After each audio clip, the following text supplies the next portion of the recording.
I was invited to go to introduction of a budget at Parliament in Toronto one year. So I'm walking and talking to people, and one of these gentlemen comes up to me and goes, "Oh, you're the gentleman from Windsor.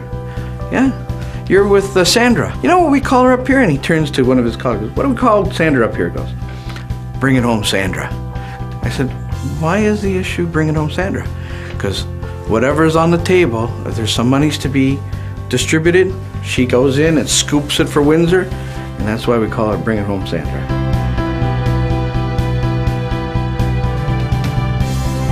It seemed like magic. And I think that probably looking back over 10 years, I would associate with Sandra, because you could go to Sandra and all of a sudden, poof, things would happen. Sandra always started the conversation, okay, how's that going to have an impact on somebody's life? How's that going to change or have a positive impact on somebody's ability to change their current situation, their current circumstance? When you look at some of what she brought up as issues when she was first elected back in '95, and you look through 16 years ago in terms of the difference in this community, the difference in our health care and the investments that we have here, the investments in our infrastructure and in our community. And a lot of that, I'd say, was always due to her tenacity in terms of her commitment to this community. She really challenged people to think differently about everything and how they approached everything. To think about the people involved, to think about how we can play a role in terms of improving their lives and how we can play a role in terms of assisting them so that they can have the type of support that they need. She brought that heart, she brought that passion, she brought that dedication. There were institutions, large institutions, 3 of them in Ontario, for people with developmental disabilities. And some people lived there since they were little kids. And I thought in my tenure, there would never be anyone who would have as much strength, or in my tradition we call that chutzpah, to stand up and say, let these people go. Let these people go back into communities, until Sandra became our minister. I've met people who now have jobs at the grocery store down the road, that are living in group homes, that are living in apartments. I've met people who have gotten married because they've moved back to a community and met somebody else. It wouldn't be me thanking her. It would be the thousands of people across the province. In some way, she was an angel to them. Virtually every single person that had a problem with the heart was actually sent away from the city, whether to Detroit or to Toronto or to London. And she was instrumental in working with us to organize the funds and kind of guide us to a beautiful state-of-the-art facility for cardiac and angioplastic care. Tens of millions of dollars that have been brought to the city and to Hotel de Grace Hospital, benefiting the city of Windsor, because the Hotel de Grace Hospital is one of the core economies for the city of Windsor. We have the $100 million TAFOR expansion, renovation, that without her it wouldn't happen. We have the Family Learning Place, most recently just undergoing renovations right now, a brand new place for children with mental health issues, their ICU. I said, Sandra, we gotta do something about this.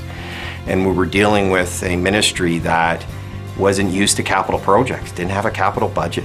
So what she pulled off there was amazing. The money wasn't there for it. It didn't exist, but she pulled it off. And at the end of the day, we're gonna have kids in our community who are gonna benefit, and they're gonna be our future in our community.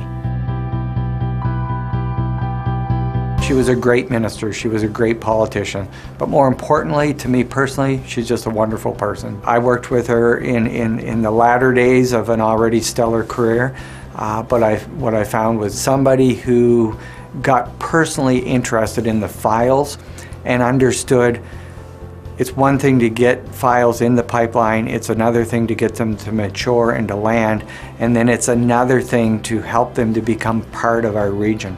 And Sandra did that masterfully from A to Z, making our new investments in the region, our new investors, feel part of our community.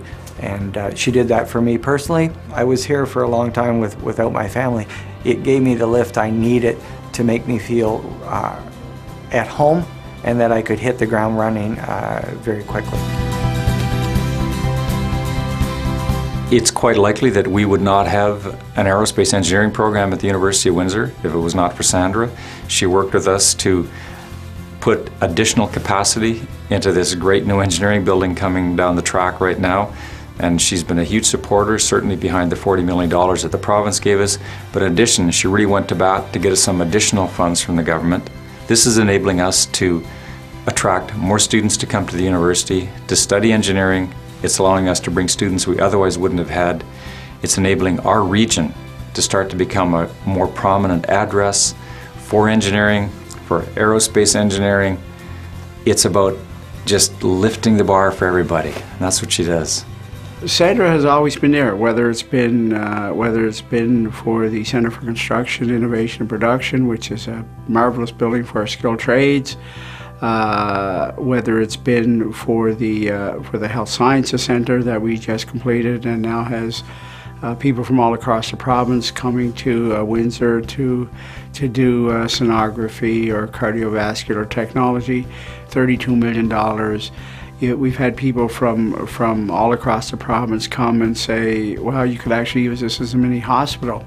It's that good. The Windsor campus of St. Clair College is actually the 5th largest now in the province for a single campus. And it's her writing. So it's her writing. She's been behind us to move that forward, and she's got to take some of the credit for doing that.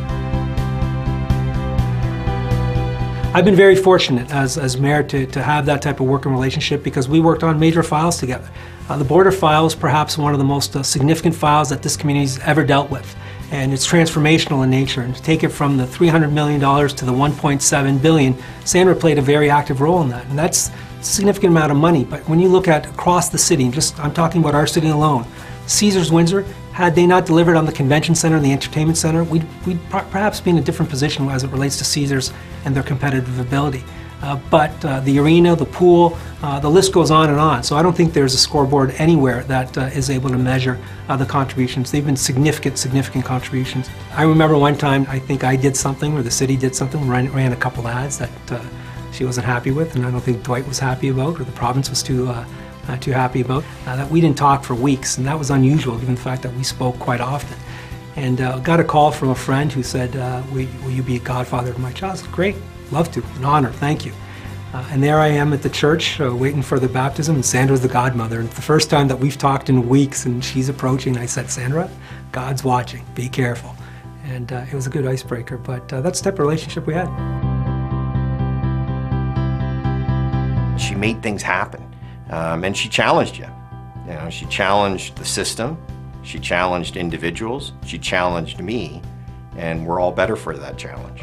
She embodies sort of a personification of what we would want to sell Ontario to the world as, and that comes across. I would have to say, thank you to Sandra for everything that she has taught me. Those years were very instructive that I did work with her and watching her through her career, whether I was working with her or beside her or alongside her on some of the projects.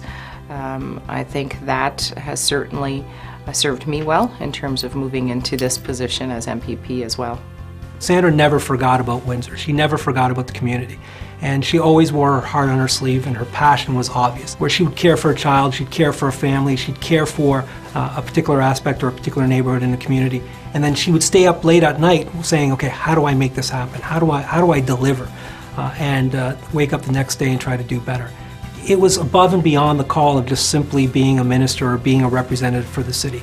And that's the thing about Sandra that I don't think you see often, and I think it's rare, I can say that. I've been around in the business long enough now that it's rare to see that type of quality.